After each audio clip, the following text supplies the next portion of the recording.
এদেশের মুসলমানের ঘরে সন্তানেরা যে পরিমাণ নিরাপত্তা বোধ না করে, হিন্দু, খ্রিস্টান, ইহুদি, নাসারা তারা জামায় আদরে এই রাষ্ট্রের মধ্যে বসবাস করে, জোরে বলেন ঠিক কিনা? তারপরেও তারা যত অভিযোগ আমাদের নামে তুলে, রাতের বেলা মন্দির তারা ভাঙে, আবার এই অপবাদ আমাদের মুসলমানের সন্তানদেরকে দেওয়া হয়।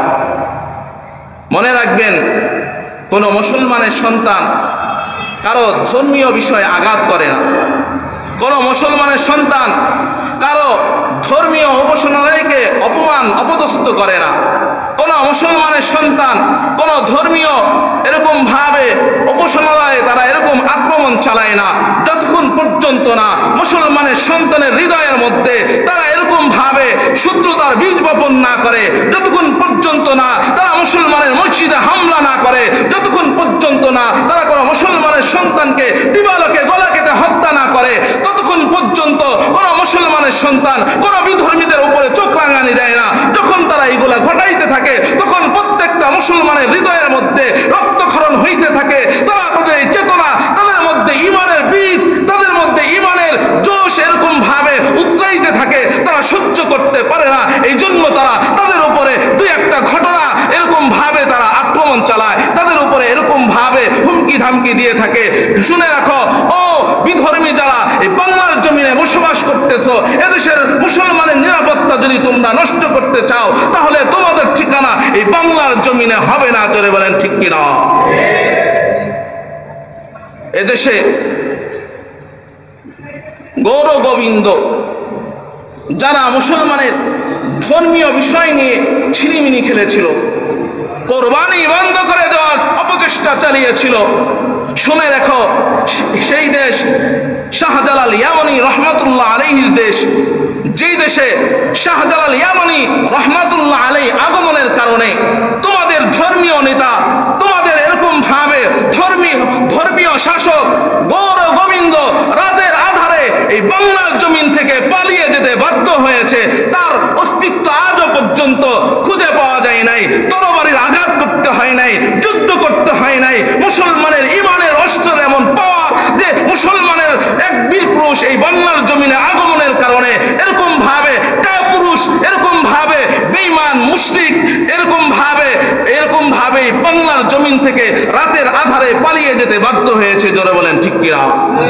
এদেশে মুসলমানের সন্তান শাহজালাল ইয়ামানি রহমাতুল্লাহ আলাইহির উত্তরসূরিরা এখনো জীবিত রয়েছে।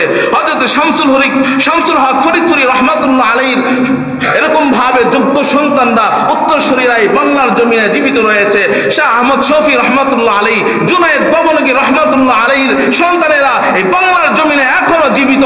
তাদের হুঙ্কার, তাদের বজ্রকণ্ঠ যদি এই জমিনের মধ্যে তৈরি হয়ে যায়, তাদের পদচারণা যদি এই জমিনের মধ্যে তৈরি হয়ে যায়, শুনে রাখো, কান খুলে শুনে রাখো, ও এরকম ভাবে হিন্দু, ইহুদি, নাসারা, খ্রিস্টান তোমরা এই বাংলার জমিন থেকে পালিয়ে যাওয়ার পথ পাবে না, জোরে বলেন ঠিক কিনা?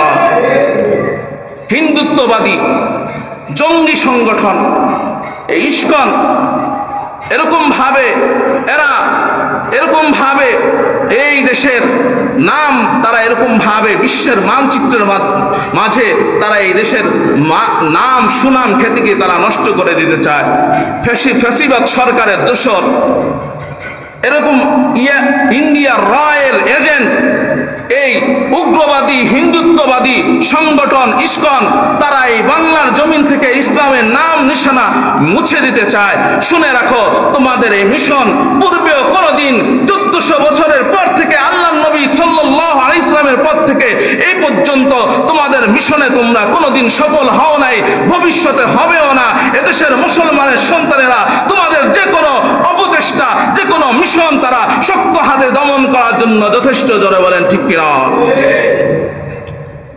এই উগ্রত্ববাদী হিন্দুত্ববাদী ইস্কন, এই ইস্কনের ধর্মীয় নেতা চিন্ময় কুমার, সে আমাদের দেশের মধ্যে যত ধরনের বিশৃঙ্খলা, এই মন্দির ভাঙ্গা, এই বিভিন্ন ধরনের হিন্দুদের উপরে আক্রমণ, এটা এটা তারা ঘটিয়ে আমাদের মুসলমানের সন্তানদেরকে অপবাদ দিয়ে তারা প্রচার করতে চেয়েছে যে এদেশের মধ্যে সম্প্রীতির কোনো ধর্ম নাই, সম্প্রীতির কোনো বন্ধন নাই, এদেশের মধ্যে এরকম ভাবে বৈষম্য রয়ে গেছে, তারা হিন্দুদেরকে পছন্দ করে না, ভালোবাসে না। কান খুলে শুনে রাখো, তোমাদের এই মিশনে তোমরা কখনো সফল হইতে পারবে না। শুনে রাখো, তোমরা দিবালোকে দিনের বেলায় আদালত অঙ্গনে আমার মুসলমান সন্তানকে, আমার মুসলমান মায়ের ছেলেকে তোমরা এরকম ভাবে দিবালোকে একজন অ্যাডভোকেটকে এরকম জবাই করে হত্যা করেছো। শুনে রাখো, এদেশের শত শত যুবক রয়েছে তোমাদের মতো উগ্রবাদী হিন্দুত্ববাদী সংগঠনকে এরকম ভাবে ফু দেওয়ার মাধ্যমে উড়িয়ে দিতে পারে। জোরে বলেন ঠিক কিনা? এদেশের সরকারকে আমরা বলতে চাই, হয়তো এদেরকে বিচারের আওতায় আনেন। এরা যারা এরকম ভাবে আমার মুসলমানের সন্তানকে তারা হত্যা করেছে, কিছুদিন পূর্বে ফ্যাসিবাদ সরকারের আমলে আমাদের ফরিদপুর জেলার মধ্যে 3 জন মুসলমানের সন্তানকে তারা এরকম পিটিয়ে হত্যা করেছে, তার কোনো বিচার এই বাংলার জমিনে হয় নাই। এরকম ভাবে আমার মুসলমান মায়ের সন্তান সাইফুল ইসলাম আলিফকে তারা এরকম দিবালোকে জবাই করে হত্যা করেছে, তাদের বিচার এখনো পর্যন্ত কার্যকর করা হইতেছে না। শুনে রাখো, এই মুসলমানের সন্তানের হৃদয়ের মধ্যে রক্তের দাবানল চালু করে দিলে কিন্তু তোমাদের ক্ষমতার অস্তিত্ব টিকে থাকবে না। জোরে বলেন ঠিক কিনা? ডক্টর ইউনূস শুনে রাখেন, আপনাকে আমরা জানাই দিতে চাই, বলে দিতে চাই, হয়তো ক্ষমতা ভালো করে চালান, না হলে ছেড়ে দেন। এরকম ভাবে মহিলাদের মতো ক্ষমতা চালাবেন না, তাহলে কিন্তু আপনার অস্তিত্ব থাকবে না। জোরে বলেন ঠিক কিনা? এখনো পর্যন্ত তার বিচারের ব্যবস্থা নেওয়া হয় নাই। আমরা দেখতে পাই এক ফ্যাসিবাদ সরকার বিদায় হয়েছে, আর এক গ্রুপ দখলের চেষ্টা চালাইতেছে, মানে আমাদেরকে চুষে খাওয়ার পাইতারা তারা করতেছে। এই মির্জা ফখরুল ইসলাম, তার নাম হচ্ছে ইসলামের গৌরব, তার নাম ফখরুল ইসলাম না রেখে তার নাম রাখা উচিত ছিল ফখরুল ঠাকুর। জোরে বলেন ঠিক কিনা? সে ইসলামের বিরুদ্ধে কথা বলে, তার কথা হলো তিনি শরিয়া আইন চান না। জোরে বলেন না নাউযুবিল্লাহ। শরিয়া আইন যে চান না, যে শরিয়া আইনের বিরোধিতা করবে তার ঈমান থাকবে না। জোরে বলেন ঠিক কিনা? সে হচ্ছে বেঈমান, মুসলিম, মুশরিক, ইহুদি না ছাড়া। আমার মুসলমানের সন্তান হত্যা করা হয়েছে। সাইফুল ইসলাম আলিফের ব্যাপারে আপনার জবানে কোনো কথা নাই কেন? আপনি মুসলমানের বিপক্ষে কথা বলে আপনি হিন্দুত্ববাদীর সংগঠনের আপনি সম্প্রীতি দেখান, এই দুঃসাহস আপনি কোথায় পান? আপনার অবস্থাও কিন্তু এরকম ভাবে রাশেদ খান মেনন, হাসানুল হক ইনু, এরকম ভাবে শাহরিয়ার কবিরের মতো হবে। জোরে বলেন ঠিক কিনা? আমি বিএনপির নেতাকর্মী যারা আছে উচ্চ পর্যায়ের মহলে তাদেরকে বলতে চাই, এটা আমরা এই মসজিদ থেকে বলতে চাই যে এই সমস্ত নাস্তিকবাদী, এই সমস্ত নাস্তিক মার্কা মানুষদেরকে, নেতাদেরকে আপনাদের দল থেকে বহিষ্কার করেন, না হলে কিন্তু আপনাদের সামনের পরিস্থিতি খুব ভালো হবে না। জোরে বলেন ঠিক কিনা? এজন্য মুসলমান, আল্লাহ পাক রব্বুল আলামিন বলেন, ইয়া আইয়ুহাল্লাযীনা আমানু তাগু ইলাইহিল ওয়াসিলা ওয়াজাহিদু ফি সাবিলিল্লাহ। মানুষ তোমরা কি করবে? ইয়া আইয়ুহাল্লাযীনা আমানু তাকুল্লাহ, তোমরা ঈমান আনবে, আল্লাহ তাআলাকে ভয় করবে। ওয়াবতাগু ইলাইহিল ওয়াসিলা, এবং আল্লাহ তাআলাকে পাওয়ার চেষ্টা করবে, চেষ্টার মাধ্যম তোমরা খুঁজতে থাকবে, ওসিলা তোমরা তালাশ করতে থাকবে। ওয়াজাহিদু ফি সাবিলিল্লাহ, এবং আল্লাহর রাস্তায় তোমরা জিহাদ করবে, সংগ্রাম করবে। এই 3টা কাজ যদি তুমি মুমিন করতে পারো, এই 3টা মিশন যদি তোমার পক্ষে ধারণ করতে পারো, রব্বে কারীম বলেন লাআল্লাকুম তুফলিহুন, তোমাদেরকে আমি আল্লাহ পাক রব্বুল আলামিন বিজয় দান করব। জোরে বলেন না সুবহানাল্লাহ। লাআল্লাকুম তুফলিহুন, অবশ্যই অবশ্যই তোমরা সফল কাম হবে। এই জন্য আমরা সফল হতে চাই কি চাই না? জোরে বলেন। তাহলে আমরা আজকে থেকে আল্লাহ তাআলাকে ভয় করব তো ইনশাআল্লাহ।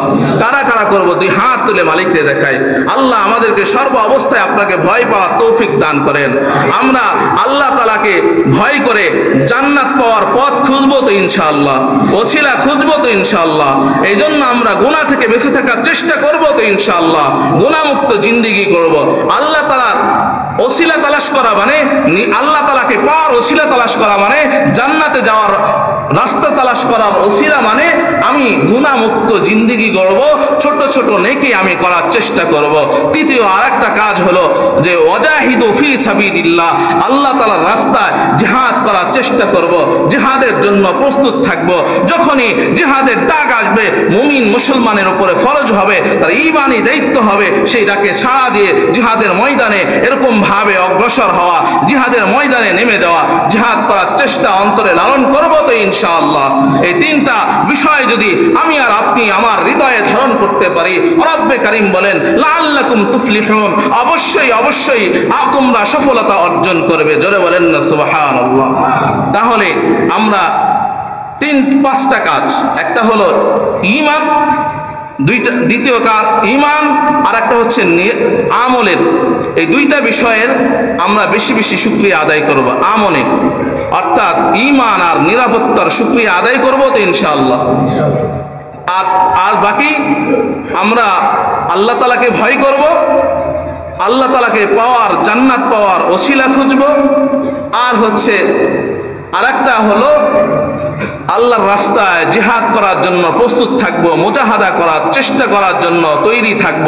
তাহলে আল্লাহ পাক রব্বুল আলামিন আমাদেরকে জান্নাতি মানুষ হিসেবে কবুল ও মঞ্জুর করবেন, দুনিয়ার মধ্যেও সফলতা দান করবেন, আখিরাতের মধ্যেও সফলতা দান করবেন। আল্লাহ পাক রব্বুল আলামিন আমরা যা বললাম এবং শুনলাম আমাদের সকলকে এর উপর আমল করার তৌফিক দান করে দেন।